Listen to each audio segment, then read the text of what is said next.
अस्सलाम वालेकुम। आज हम CCU 3.1 और उसका जो चैप्टर 6 है मटेरियल इंस्पेक्शन और पेज 3 जिसमें जितने भी मेटल साइड पे इस्तेमाल करने के लिए चाहिए होते हैं और अगर वो साइड पे आते हैं तो इनकी इंस्पेक्शन बहुत ज़रूरी होती है। और दौरान इंस्पेक्शन मटेरियल में अगर पाइप है और या प्लेट तो इसकी इंस्पेक्शन करते हुए कौन कौन सी चीज़ चेक करने की ज़रूरत होती है, तो इस बारे में पढ़ेंगे इस पेज में। तो चले स्टार्ट करते हैं। All material arriving on site should be inspected for. तो जितने भी मटेरियल साइड पे आते हैं तो उनकी इंस्पेक्शन जो है वो बहुत ज़रूरी जो है चाहिए होती है। जिस और सबसे पहले नंबर एक में साइज़, और ये चेक करना कि जो साइज़ साइड पे रिकमेंडेड है क्या वही साइज़ जो अवेलेबल है। और इसके बाद नंबर टू में उसकी जो कंडीशन है कंडीशन को चेक करना। और इसके बाद नंबर थ्री में उसकी टाइप स्पेसिफिकेशन उसका जो शेड्यूल है उसको चेक करना। और उसके बाद नंबर फोर में उसकी जो स्टोरेज है उसको चेक करना। तो दौरान इंस्पेक्शन किन चीज़ों की ज़रूरत होती है वो अभी हम इसको जो है वो चेक करते हैं। तो ये हमारे पास एक प्लेट है। तो इसकी जो इंस्पेक्शन किस तरीके से करनी है, इसका जो लेंथ है उसको चेक करना है और उसका जो डायामीटर है।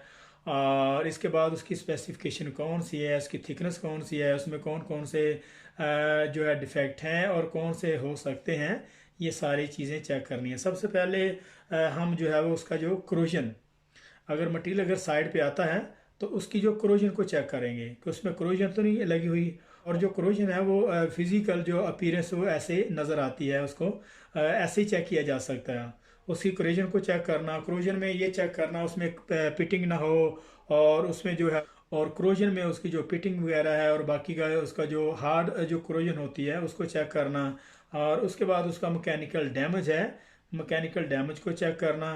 क्योंकि जब इसको ट्रांसपोर्टेड मटेरियल को किया जाता है तो उसी दौरान भी जो है वो लोडिंग और अनलोडिंग की वजह से उसमें जो है वो मैकेनिकल डैमेज हो सकती है, या चैन ब्लॉक से उतारते हुए या फिर किसी और मेथड से अगर उसको हम उठाते हैं या फिर लोड करते हैं तो उस दौरान ये चीज़ आ सकती है। तो उसके बाद उसके लैब्स हैं, उसके लैब्स को चेक करना कि मटेरियल कहीं आपस में उखड़ा हुआ तो नहीं है। बाज़ बात ऐसे होता है कि मटेरियल आपस में जो है वो मेल्ट नहीं हुआ होता। इंगट जब उसको मेटल को किया जाता है उसके बाद जो उसकी रोलिंग की जाती है तो रोलिंग के दौरान उसके जो क्रैक्स चिप्स हैं वो आपस में उखड़ जाते हैं। वो देखने में ऐसे नज़र आता है जैसे ये मटेरियल उखड़ा हुआ, लहदा लहदा उसके पेपर नज़र आ रहे होते हैं। तो इस चीज़ को चेक करना। और इसके अलावा जो उसकी लेमिनेशन है और उसके जो सेग्रीगेशन बैंड हैं वो तो विजुअल तौर पर नज़र नहीं आ सकते, और लेकिन उसकी जो है उसके जो लैब्स हैं ये देखे जा सकते हैं। उसकी जो लेमिनेशन भी है उसको अगर हम पीटी जो है पेनिट्रेशन इंस्पेक्शन से अगर हम चाहें तो उसकी जो साइड पे उसकी जो लेमिनेशन को चेक कर सकते हैं। और जो सेग्रीगेशन बैंड है वो तो डेफिनेटली नॉन डिस्ट्रक्टिव टेस्ट से जो है नज़र नहीं आते, उनको जो है वो एचिंग प्रोसेस ही करना पड़ता है। और चलिए हम इसको स्टार्ट करते हैं। तो इसमें all material arriving on site should be inspected for, और उसका साइज़ चेक करना कि जो साइज़ है उसका जो लेंथ है उसका जो डायामीटर है उसको चेक करना। ये चूँकि हम प्लेट की बात कर रहे हैं तो इसका सिर्फ इसका जो इसकी जो थिकनेस चेक की जाएगी, इसकी लेंथ चेक की जाएगी, और लेंथ के बाद इसका जो है वो मटेरियल की स्पेसिफिकेशन चेक की जाएगी कि वो फेरस है या नॉन फेरस। और इसके बाद उसकी कंडीशन में मैकेनिकल डैमेज है, और उसके बाद उसकी लैप्स या फिर लेमिनेशन है, और इसके बाद मैकेनिकल डैमेज है। फिर टाइप स्पेसिफिकेशन शेड्यूल है, उसका शेड्यूल चेक किया जाएगा कि कितने शेड्यूल में कितनी थिकनेस उसकी जो है अवेलेबल है, क्या वो हमारी जो साइड पे रिकमेंडेड है वही है। और इसके बाद उसकी जो स्टोरेज है उसको चेक की जाएगी कहाँ पे उसको जो किस वेयर हाउस में उसको स्टोरेज किया है। फॉर एग्जांपल अगर वो नॉन फेरस मेटल है तो फिर उसकी जो स्टोरेज है वो थोड़ी बड़ी एहतियात की ज़रूरत होती है कि उसमें बिल्कुल जो है वो फेरस मेटल बिल्कुल टच ना हो, और उसकी जो है वो प्रॉपर तरीके से उसको वो है वो रखी हुई हो। कहीं उसमें वो पड़े पड़े उसमें हीट की वजह से भी वो बेंड होने के चांस होते हैं। तो ये सारी की सारी जो उसकी स्टोरेज की जो स्पेसिफिकेशन उसको चेक करना है। In addition, other element may need to be considered depending on the material form or shape. वो ये कह रहा है कि मज़ीद उसको चेक करना है। Other element may need to be consider depending on the material form और शेप। तो मज़ीद इसके कि बहुत सारी दूसरी चीज़ें भी चेक करने की ज़रूरत होती है, जिसमें मटेरियल या फिर उसकी शेप या फिर उसकी फॉर्म, कि उसकी शेप किस तरह की है। कहीं उसमें कोई क्रोजन के अलावा उसमें कोई प्लेट की थिकनेस के अलावा या फिर मटेरियल में कोई बेंड वगैरह या बाकी और कोई कंडीशन उसकी जो चेक करने वाली उसको देखना। Most plate material begin life ऐसे कास्टिंग, और बहुत सारी जो प्लेट हैं वो जो अपनी लाइफ है वो कास्टिंग से शुरू करते हैं, जैसे हमने पहले लास्ट पेज में स्टडी किया है। Which is then rolled out into the plate, और फिर इसको जो है वो प्लेट में रोल किया जाता है।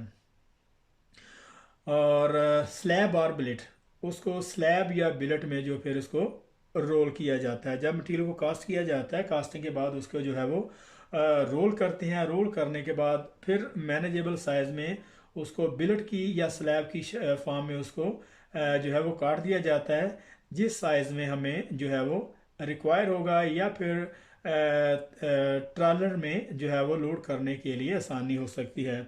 और plate may then be rolled into the pipe and welded with the longitudinal और हेलिकली सीम। वो ये कह रहा है कि प्लेट को फिर जो है वो पाइप में रोल किया जाता है, और फिर उसके बाद उसको वेल्ड किया जाता है लॉन्गिट्यूडिनली या फिर हेलिकली सीम में। तो लॉन्गिट्यूडिनली किस तरीके से करते हैं कि अगर हम हैवी थिकर की कोई प्लेट है उसको अगर हम प्रेस करके उसको रोल करते हैं तो फिर ऊपर से वो जुड़ना शुरू हो जाती है, और उसको जो है फिर उसी स्ट्रेट फॉर्म में उसको जो है वो वेल्ड किया जाता है। और इसके अलावा उसकी जो हेलिकल फॉर्म है, हेलिकल फॉर्म थोड़ी डिग्री में होती है, जैसे कि वो स्प्रिंग टाइप, और उसके रिलेटेड उसी तरीके से उसकी जो है वो सीम बनाई जाती है। सीम असल में वो चीज़ होती है कि जो उसकी जो बेवल है, दोनों प्लेट की जो बेवल को उसकी जो एक डिग्री पे एंगल पे जो जिस डिग्री एंगल पे जो उसकी जो बेवल चाहिए होती है, उसको जब हम उसकी ग्रूव लगाते हैं, असल में उसकी जो बेवल है या जो उसकी ग्रूव है उसी को हम जो है वो सीम कहते हैं। Seamless pipe are generally extruded और drawn but may also be cast. और जो सीमलेस पाइप है, seamless pipe are generally extruded और drawn but may also be cast. जो सीमलेस पाइप हैं उनको जो एक्सट्रूडेड या ड्रॉन प्रोसेस से उसको तैयार किया जाता है, या फिर कास्टिंग के मेथड से भी। तो सीमलेस पाइप वो होते हैं कि जिसमें सीम नहीं होती। सीमलेस पाइप वो होते हैं जिनमें सीम नहीं होती, और मशीन में उसका जो लिक्विड स्टील जो उसमें फिल कर दिया जाता है, और फिर उसके बाद उसमें से पाइप जो है वो निकलना, उसमें जो पाइप है वो निकलते हैं, और उसमें जो है वो सीम या कोई बेवल वगैरह नहीं होती। और उसके बाद यहाँ पे प्लेट की इंस्पेक्शन दी हुई है, उसमें उसकी जो कंडीशन है, यहाँ पे हमने जो उसका जो साइज़ है, उसकी जो कंडीशन को चेक करते हैं। उसमें क्रोजन है, मैकेनिकल डैमेज है, लैप्स और लेमिनेशन है, उसकी क्रोजन को चेक करना, उसमें पिटिंग ना हो या फिर उसमें स्क्रैप ना हो या उसमें स्केल वगैरह। और उसके बाद मैकेनिकल डैमेज है, लोडिंग अनलोडिंग की वजह से, उसमें चैन ब्लॉक की वजह से, या फिर किसी और मेथड से वो मैकेनिकल डैमेज ना हो। फिर उसमें लैप और लेमिनेशन को चेक करना। तो लैप्स और लेमिनेशन वो तो डेफिनेटली जो है वो सेग्रीगेशन बैंड और लेमिनेशन तो वो नज़र नहीं आएंगे, लेकिन लैप्स को विजुअल तौर पर देखा जा सकता है।